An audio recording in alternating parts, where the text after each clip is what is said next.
Good morning and welcome to Psyfeld. This morning's discussion will be on the Barber. So where would the group like to start? Any particular character or scene?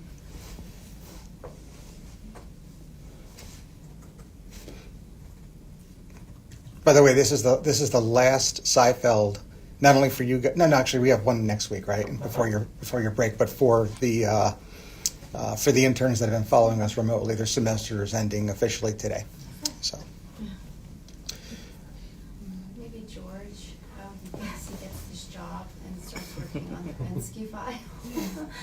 And then his boss comes back after a week and he's like, just the interaction between them I thought was funny. Yep. So George does get a new job. We observe his behavior at the workplace. Any of that behavior result in clinically significant distress or impairment? And if so, how? I thought his insistence on maintaining this facade that he doesn't need to ask clarifying questions, that he just gets everything, led to ultimately he leaving that job and then not having a job, right? Yeah. It's funny though because he was right the first time, right? They did hire him and he was supposed to be there, but he didn't ask what he was supposed to be doing. He didn't ask he had no self-advocacy, and that really led to his ending that job very quickly. Mm-hmm. Yep. And again, I think it's reasonable to assume, and maybe something that a clinician would inquire would be any pattern of behavior, because it results in his loss of job. It might actually adversely impact his vocational functioning.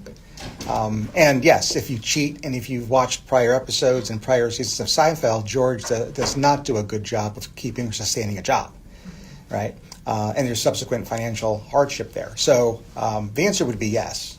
You got to cheat a little bit, but that's really not beyond what we would do in clinical medicine, is that we would ask our patient social history, and if we see there's a pervasive pattern of not being able to sustain employment, and obviously the economic burden that results in, maybe even loss of health insurance, we would say yes, that it is clinically significant. So now that we think that there's a disorder in play, what's in our differential? I would say he did do a pretty good job of nestling himself in while he was there and sort of being charming and making a speech about somebody's birthday. So I feel like maybe that sort of contrast to his inability to hold a job and hold a profession could lead to some unstable relationships. Maybe borderline would be on the differential. Mm-hmm. I think one thing that comes up for me is a lot of underlying anger for George. Generally, it's also cheating and looking back, right? And I think his inability to lose a job is also maybe significant in terms of it shows this ongoing pattern of anger, withdrawal, difficulty with relationships, difficulty with occupation. I think looking at the diagnosis, I don't know if I would go straight to a personality disorder, although I do think there are some long-term characteristics that are impacting him. He often strikes me as more neurotic, and maybe more of a anxiety, emotion disorder maybe in the playbook, a GAD or something like that. He's definitely anxious. Yeah. There's probably an anxiety disorder, and again, that's something that we would maybe even support with subsequent or other episodes. But certainly the anger and the difficulty with interpersonal relationships is consistent with borderline personality, if only borderline traits. Whether or not he actually reaches 5 threshold criteria total, he might, but it's certainly something the clinician would consider here. I thought narcissism was a good fit. He had these grandiose ideas about who he was for a job he was unqualified for, presumably. Mm-hmm. He didn't work on the Penske file at all, but made it seem as if he was Penske material. And then he went ahead and applied for a job with Penske himself. And like you said, he just integrated himself and made himself seem as if he was one of the team from day one. Yeah. Similar to the idea that he is demonstrating borderline traits, but maybe not reach full criteria for borderline personality disorder, there is an element of narcissism, if not, again, full-blown narcissistic personality disorder. He's very egocentric, and he does have this conflated sense of self, but I'm not sure he, again, has 5 total criteria required to meet the actual diagnosis. And again, cheating, subsequent episodes. He's out of a job one day, of course. Again, this is a repetitive theme, and he's sitting down with Jerry and going through some options, and what he wants to do. I want to be a broadcaster. Jerry's feedback is, sometimes you need to have a career in sports to do that. And George has some insight. He's like, yeah, and then he goes to the next one, which is just as inflated. And Jerry provides him real, rooted feedback as to how that's really not an option. So he does have some insight, even though, and I think the traits then are born from this childlike perspective that it's a wish fantasy, and probably not full-blown narcissistic personality. I think sometimes when I'm doing assessment and I see someone who's like moving from job to job so much and maybe has like some emotional dysregulation like that, I would wonder if there's like a history of ADHD or other like attention issues that are also like making this more difficult to do something long term and making it more difficult to like focus on one thing and like work towards one thing. Yeah, I've never thought about giving George Costanza a neuropsych battery. I think he could benefit from a neuropsych battery. I know you go with the Connor scales, but I think he would benefit given everything else that we see and again everything else that we've discussed pertaining to this character. There was one other point I thought I wanted to make. Something you had said. It escapes me now. But anything else related to George in this particular episode? This is the barber. In a subsequent episode, I'm sorry for jumping, but in a subsequent episode, actually, he tenders a resignation and quits, and then regrets it, and then goes back to work as if nothing happened. So I thought it was very complimentary to this one, where he presumably got hired but maybe didn't, and just went to work as if he did. 1,000%. Yeah. It's the full spectrum of just delusion, maybe. Well, if you're looking at like a neuropsych issue, was that impulsiveness that he then regretted, right? He sent the letter about thinking that he's trying to undo it. Mm-hmm. He can't. Mm-hmm. Mm-hmm. No, there's no doubt about that. We can actually not an hour. We could fill an entire day plus focusing on George's work history. Yeah.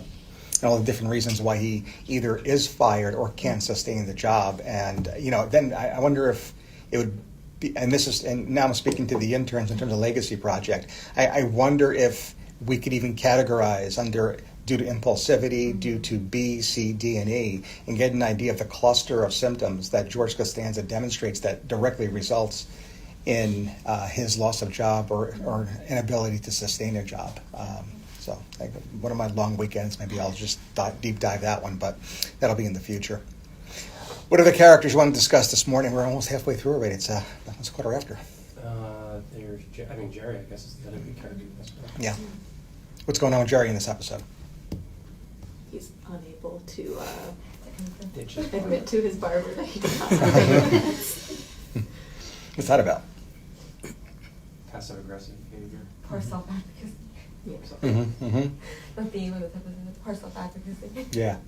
Yeah. So again, he's George's best friend, and there's a reason why these two are best friends since high school.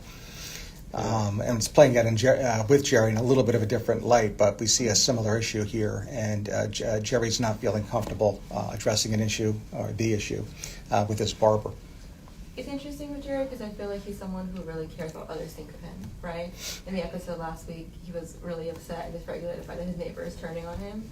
Of course, it was a little bit dramatic, but even then, it's clear in these episodes that one of the things that really hurts Jerry is when people do not like him or are upset with him, and so that's why he avoids this conflict with the barber. Yeah, absolutely. Mm-hmm.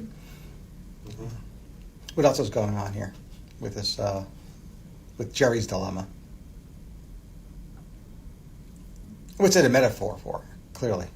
Relationships, personal relationships. Yeah, I mean, if you look at his dating history, and then look at his relationship with his barber, there's a lot of things we can draw from what we see from Jerry. And again, reviewing all of Jerry's dating history is well beyond the discussion of this particular morning's topic, but again, very unstable interpersonal relationships, right? And similar to George, likely born from early childhood experiences, right? I mean, don't want to get too Freudian, but we see Mr. and Mrs. Seinfeld plenty over the 9 seasons of the situational comedy to realize that growing up, Jerry's interaction with his parents certainly formed his perspective on then adult relationships. No doubt about that. And we could say the same thing about George. And where I think George is primarily one from anxious, Jerry's really enmeshed. He's a mama's boy, and Mr. Seinfeld, Jerry's father, is more of an anchor in terms of reality testing. But it's a very interesting dynamic between parents. Again, legacy project, examining the prequel series, and this is something we could pitch to Netflix. Young Jerry, young George, and then ultimately the final season will be how they met in high school, right? But the whole number of seasons, the whole series would be prior to high school, right? Two very, very, very interesting relationships with their respective parents. Somebody get Larry David on the phone. Let's contact us. I felt like the Barbers themselves are also really interesting characters, just in terms of like their dynamic and almost like their cousin and uncle, or sorry, nephew and uncle, but like they're having like this metaphor for an affair basically, where their like relationship is injured by this infidelity, if you will, and then it's repaired at the end when they're watching Edward Scissorhands together. Yeah, I mean, isn't that Hamlet? Right? I mean, I don't know. Less murdery, but yeah. yeah. Right. Although the uncle seems to want to kill the nephew. Well, yeah. Well, again, Hamlet. Yes. Yeah. I do like the idea of the uncle as like a jealous girlfriend, like holding up the 2 ends of hair. It's definitely his. Yeah. Yep. I'm sending Newman to go get his. Yeah. Again, Newman's a very interesting character as well. I mean, Newman has a significant difficulty thriving, if not to the detriment of others, especially Jerry. The only time you see Newman really smile is, well, that's not really true, but he smiles most when he can do something that would impair Jerry somehow. It's funny because if you heard Jerry talking about Newman, about knowing that Newman existed and was like actually this vindictive, you would think he's kind of paranoid. Like, why did he think someone's after him? Why did he think his neighbor trying to cut his hair? But these things are really happening, so it's very interesting. Right, he wouldn't put it past Newman. That paints Newman's character significantly. I think to the passive-aggressive point, he was really passive with the barber. Mm-hmm. But then when he found out that Newman was responsible for outing him, he was very aggressive. I think at the closing scene as he went in and took the razor and was going to shave Newman's head. Yeah. Looking at this dyad, now that I think of it, between neighbors, I mean, they're in the same hallway. It's always Kramer. But, and Kramer's really the link between the two. I mean, if it weren't for Kramer, Jerry would never see Newman, right? But you have these two neighbors, and, we talked about George and his work history. Might that same topic be what binds Jerry and Newman together? I mean, think about this. I mean, Jerry's job is lucrative. And yet, I don't want to say unstable, but certainly would vary from month to month in terms of income. And it is literally improv. On the other hand, Newman is a postal worker. I mean, his job has the ultimate security, but is incredibly rigid and structured in terms of what he does day in and day out. I mean, there's even an episode where he talks about that the mail never stops, right?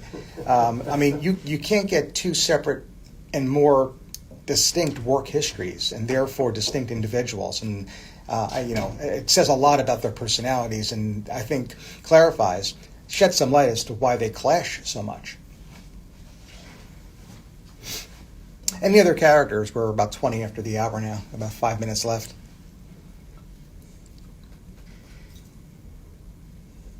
I think like looking at that dyad like a triad with what's his first name?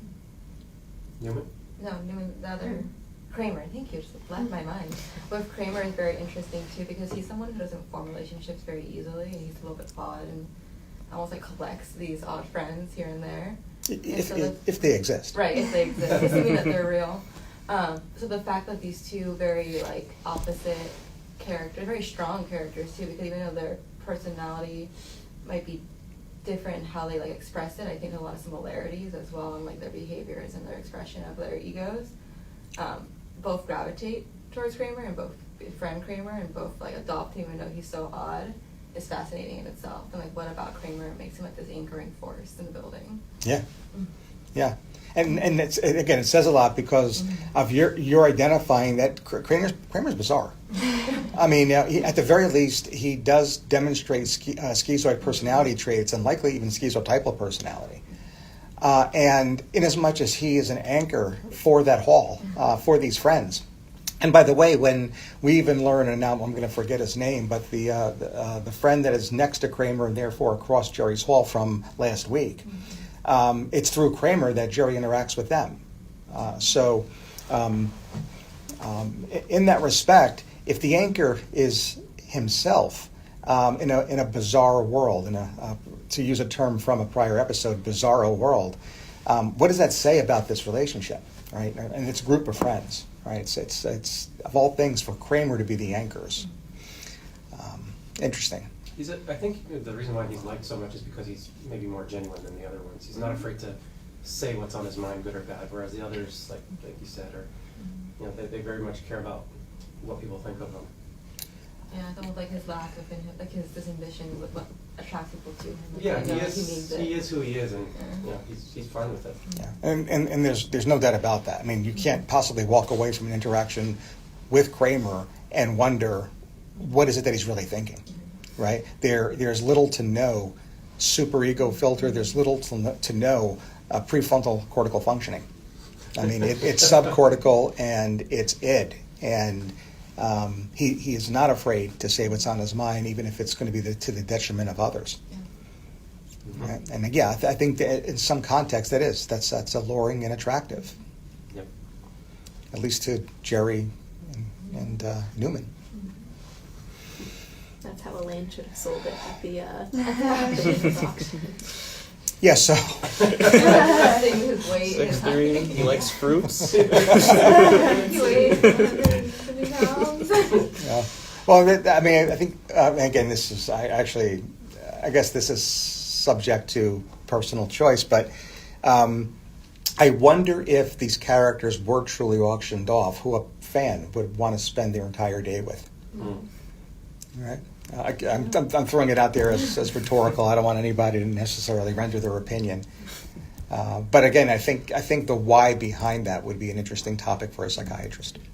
Yeah. Not that I want to analyze you after you pick Kramer per se, but. I think psychology intake. Which character from Seinfeld do you want to hang out with for a day?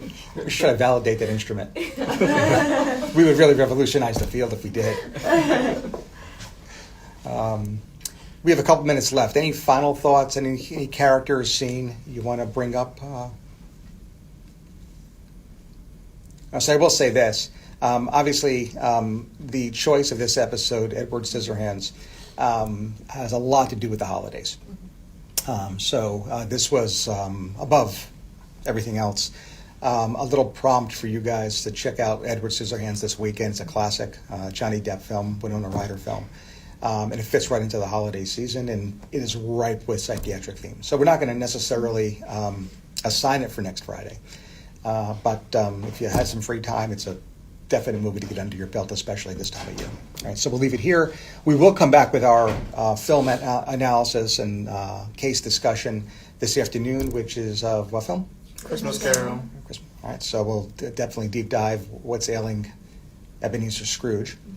And we'll check back there. We're going to tentatively say for 12 noon, and we'll live broadcast that on Instagram as well. All right. Thank you. And for those following on Zoom, you could log right back on the link, and in a couple of minutes, we'll be back for table rounds. Thanks.